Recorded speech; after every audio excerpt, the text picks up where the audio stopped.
तो हम कर रहे हैं इंटीग्रेशन बाय पार्ट्स और ये है लेक्चर नंबर 11।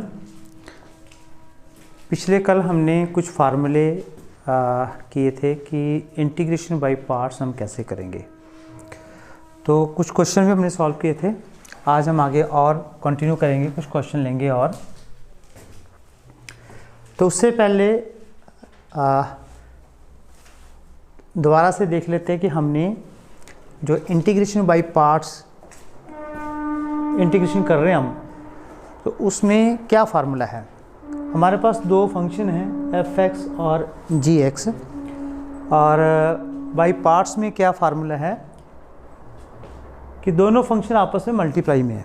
तो first function as it is multiply by integral of second function minus integral derivative of first function multiply integral of second function.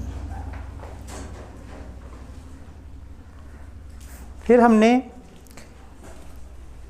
Question जब हमने किए थे तो हमने चूज़ किया था कि कौन सा फंक्शन फर्स्ट होगा, कौन सा फंक्शन सेकंड होगा। उसके लिए हमने एक रूल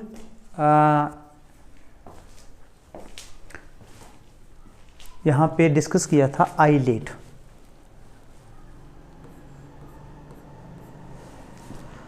तो I mean inverse function, L mean logarithm function, A stand for algebraic function, T stand for trigonometric function और E stand for exponential function.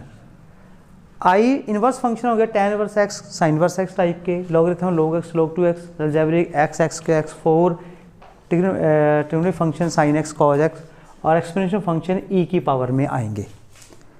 अब हमने डिसाइड कैसे करना है, इसी ऑर्डर में आपने डिसाइड करना है। अब आपके पास जैसे कि एक आपके पास अलजेब्रिक फंक्शन आ जाता है, दूसरा आपके पास एक्सपोनेंशियल फंक्शन आ जाता है, तो हम यहाँ पे जो अलजेब्रिक फंक्शन है उसे फर्स्ट फंक्शन लेंगे और इसे हम सेकंड फंक्शन कंसीडर करेंगे। सिमिलरली अगर हमारे पास यहाँ पे एक लॉगरिथम फंक्शन है और दूसरा हमारे पास ट्रिग्नोमेट्रिक फंक्शन है, तो यहाँ पे log x को फर्स्ट फंक्शन लेंगे और sin x को हम सेकेंड फंक्शन लेंगे और इस प्रकार हम इंटीग्रेट करेंगे। तो चलिए एक क्वेश्चन ले लेते हैं। 7.6 एक्सरसाइज का ये क्वेश्चन नंबर 11 है।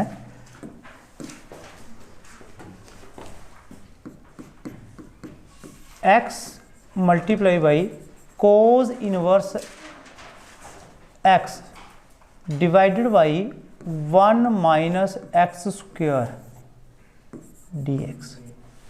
तो हमने इसे इंटीग्रेट करना है और यहाँ पे फर्स्ट हमारा जो स्टेप है वो है कि हमने चूज़ करना फर्स्ट फंक्शन क्या होगा, सेकंड फंक्शन क्या होगा। लेकिन यहाँ पे हम क्वेश्चन देख रहे हैं कि क्वेश्चन आपको सिंपल नहीं दिख रहा है, अपॉन में दिख रहा है। तो ये क्वेश्चन दो तरीके से हो सकता है।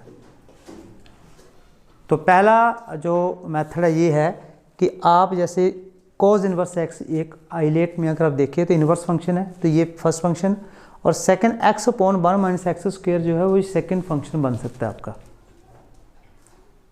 ठीक है। या फिर आप इस फंक्शन को नए वेरिएबल में कन्वर्ट कर लो और आपका क्वेश्चन सॉल्व जो है मतलब सॉल्व आसानी से हो जाएगा। तो मैं यहाँ पे सेकेंड मेथड यूज़ कर रहा हूँ कि मैं पहले इसे कन्वर्ट कर रहा हूँ तो दूसरे वेरिएबल में। तो मैं यहाँ पे पुट कर रहा हूँ t is equal to cos inverse x और मेरे पास यहाँ पे x इज़ इक्वल टू आ जाएगा कॉज t। आप इसे डिफ्रेंशिएट करें dt, ये आ गया जी -1 upon 1 minus x square under root dx। तो यहाँ पे मेरे पास क्या बन जाएगा, कोज इनवर्स x आपने क्या ले लिया, t ले लिया, dx upon 1 minus x square, D x upon 1 minus x square किसके बराबर है, लेकिन यहाँ पे माइनस है, मैं माइनस यहाँ पे बाहर लिख लेता हूँ, यहाँ पे डी टी लिख लेता हूँ। क्या बच गया, एक्स, एक्स की वैल्यू भी आपने यहाँ पे कॉस टी फाइंड कर ली है, तो ये आ गया जी कॉस टी।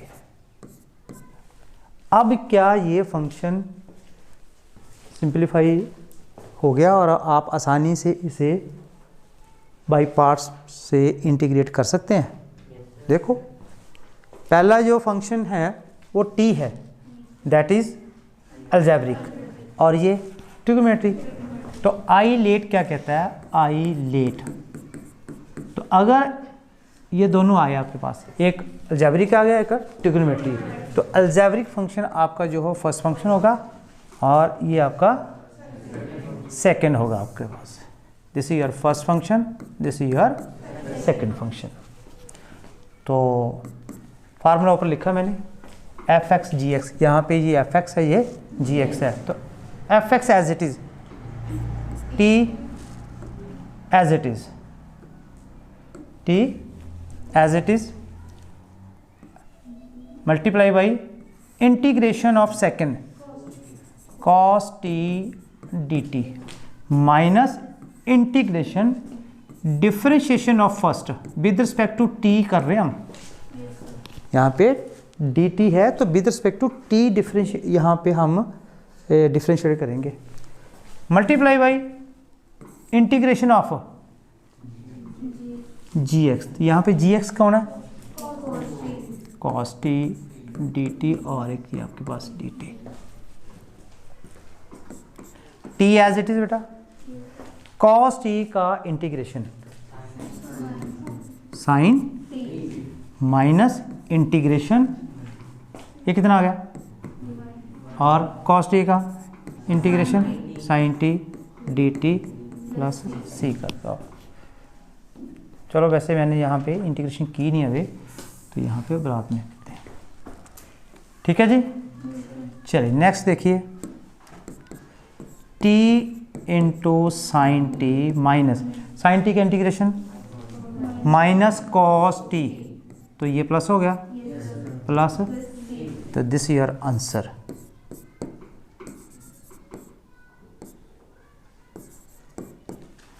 और क्योंकि टी आपने खुद यहाँ पे हाँ लेट किया था, तो इसकी वैल्यू आप पुट कर दें। टी की वैल्यू कितनी आ गई, साइन टी की वैल्यू आपके पास नहीं है, लेकिन आपके पास कॉस टी की वैल्यू है। तो साइन टी किसके बराबर होता है जी, कॉस स्क्वायर टी का रूट, या कि 1 माइनस कॉस टी कितना है, तो यहाँ पे 1 माइनस एक्स स्क्वायर, यहाँ पे माइनस था, यहाँ माइनस, आप ब्रैकेट लगा लें, माइनस था ना यहाँ पे, तो माइनस, तो यहाँ पे ये क्या आ गया माइनस, ये क्या आ गया, और यहाँ पे ये, यहाँ पे क्योंकि साइन टी का इंटीग्रेशन माइनस, ठीक है, और ये माइनस, यहाँ पे माइनस, और कॉस टी एक्स प्लस, तो ये आपके पास बन गया x into cos inverse x upon 1 minus x square D x. तो हमने ये सब्स्टिट्यूशन मेथड लगा के इस क्वेश्चन को सिंप्लीफाई कर लिया, फिर हमने यहाँ पे बाई पार्ट से इसे सॉल्व कर लिया।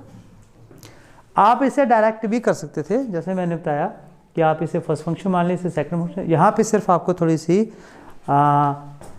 यहाँ पे आपको लेट करना पड़ता है कि 1 माइनस एक्स स्क्वायर का डेरिवेटिव क्या होता है, -2x। तो यहाँ पे आपको -2x लिखना था, तो 2 था नहीं, तो आपको -2 से मल्टीप्लाई करना था, -2 से डिवाइड करना था, तो आप डायरेक्ट भी कर सकते थे।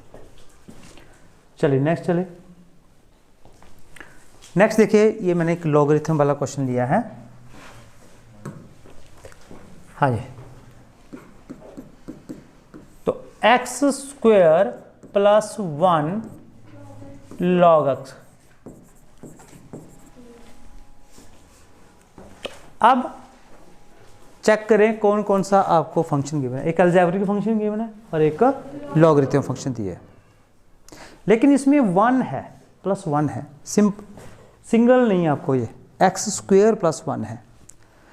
तो इसे भी आप दो मेथड से कर सकते हैं। पहला मेथड ये कि आप इसे ओपन कर लें, तो x² × log x एक आपके पास इंटीग्रेशन के लिए टर्म बन जाएगी और एक log x का इंटीग्रेशन आपको अलग से मिल जाएगा। तो दो क्वेश्चन को आप अलग अलग सॉल्व कर लें। यहाँ क्या करें कि आप इसे डायरेक्ट इसे मान लें,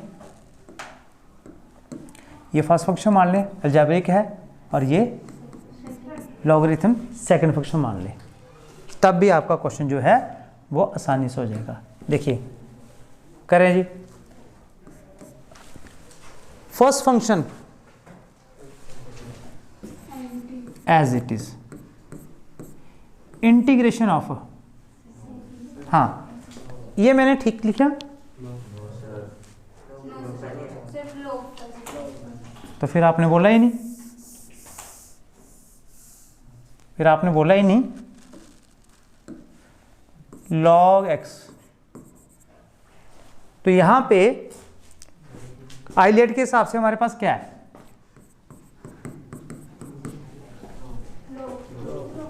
ये फर्स्ट फंक्शन है, ये सेकंड फंक्शन है। तो चलिए इसे फिर से साफ कर देते हैं। तो हम क्या करेंगे, log x को ही पहले लिख लेते हैं और x² +1 into dx। Now this is first function, this is second function ILATE के हिसाब से। तो करें integration. First function as it is multiply by integration of second function minus integration derivative of first function. क्या है first function? Multiply integration of second function. तो ये formula apply करना आपको आ गया, ठीक है। और आपको याद भी करना था, क्योंकि बिना याद करने से ये क्वेश्चन जल्दी आसानी से होने वाला नहीं है। प्रैक्टिस करें। x² +1 का इंटीग्रेशन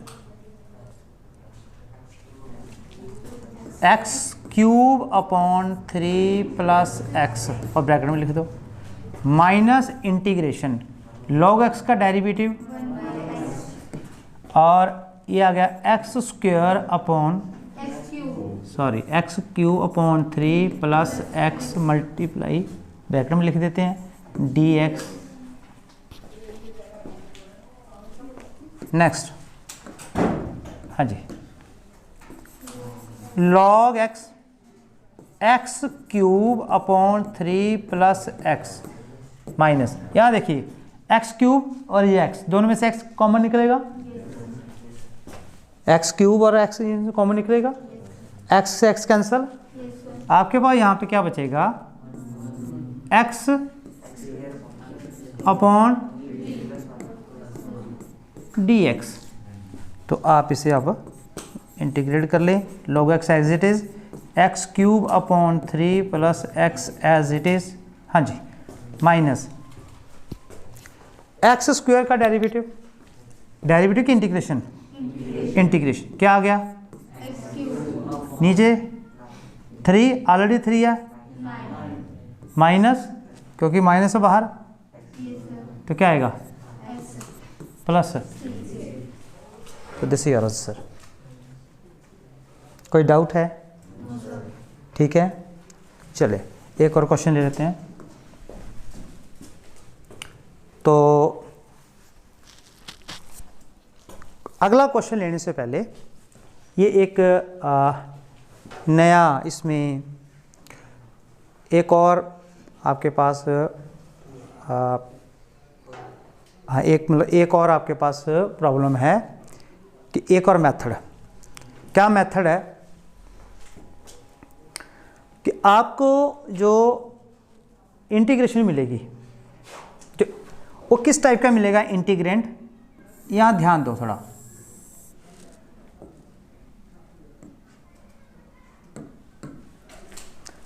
ई X multiply F X plus F dash X. E X आपको मिलेगा, ब्रैकेट के अंदर आपको मिलेगा एक फंक्शन, उसका डेरिवेटिव डी एक्स, और आंसर क्या आएगा ई एक्स इंटू एफ एक्स। ठीक है, देखो ये मैंने एक एग्जांपल लिया यहाँ पे, ध्यान दो इधर। ई एक्स एफ एक्स यहाँ पे क्या है, साइन एक्स का डेरिवेटिव क्या आता है, तो ये सेम चीज है। यहाँ पे एफ एक्स क्या है, साइन एक्स, इसका डेरिवेटिव क्या होगा विद रिस्पेक्ट टू एक्स, क्या यहाँ पे है। तो इस अगर इस टाइप का क्वेश्चन है तो इसका आंसर क्या लिखेंगे, एफ एक्स। एफ एक्स क्या है, तो आप डायरेक्टली इस फार्मूले को यूज करके इस टाइप के क्वेश्चन को सॉल्व कर सकते हैं, नहीं तो इनको आपको सॉल्व करना पड़ेगा। उसमें क्या होता है कि एक टर्म को हमने एक्सपेंड नहीं करना है, डेरिवेटिव वाले को एक्सपेंड नहीं करना है, इसे एक्सपेंड करके आप करेंगे तो वो कट जाएगा। तो या फिर आप डायरेक्ट ये वाला जो फार्मूला है ये आप याद रखें, जैसे आपको ऐसा क्वेश्चन मिलता है आप सीधा ये अप्लाई करें और ये आंसर लिखें। ठीक है, तो चलिए इसके ऊपर एक क्वेश्चन करते हैं। नहीं, अगर यही फॉर्म होगी सेम, अगर आपका E X multiply by F X plus F dash X आए तो आपके पास ये आंसर है। ठीक है,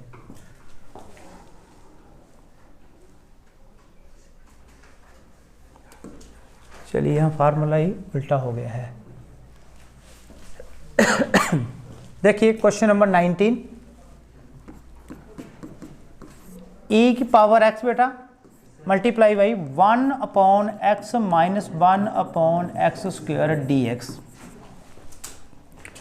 तो यहाँ पे आपको खुद ही देखना पड़ेगा कौन फंक्शन है कौन डेरिवेटिव है।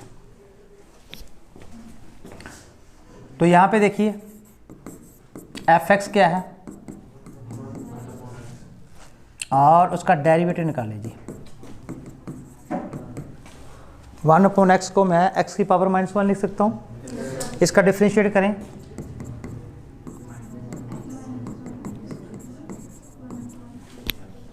तो क्या ये जो क्वेश्चन है इस टाइप का बनता है। ये हमारा यहाँ पे उलट हो गया है,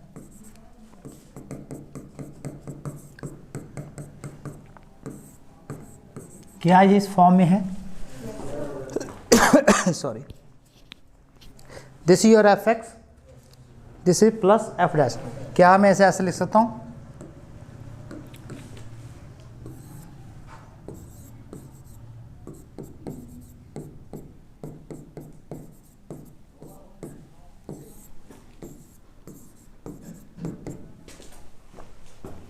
ई की power X multiply F X plus F dash X. देखो F X plus F dash X, तो इसका आंसर क्या होगा, ई की पावर एक्स क्या, तो एफ एक्स कौन है यहाँ पे और प्लस, तो दिस इज योर आंसर। इस क्वेश्चन को जब आपने सॉल्व करना है तो ये फार्मूला आपने लिखना है, वहाँ पे फार्मूला लिखेंगे उसके बाद ही अप्लाई करेंगे। अगर नहीं लिखेंगे तो आपको मार्क्स नहीं मिलेंगे।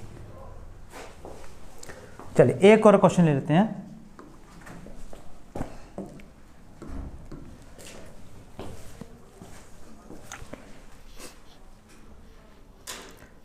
क्वेश्चन है E power X multiply by 1 plus sine x upon 1 plus cos X. तो ये क्वेश्चन देखने पे आपको अभी भी यहाँ आपको ना तो एफ एक्स कोई दिख रहा है ना उसका आपको डेरिवेटिव दिख रहा है। आइडिया आएगा कि जब भी e की पावर x है तो आपके दिमाग में आइडिया होगा कि हो सकता है ये वाला फार्मूला यहाँ बनता हो, तो फिर हमें इसे सॉल्व करना है। ठीक है, तो इसे हम कैसे लिख सकते हैं?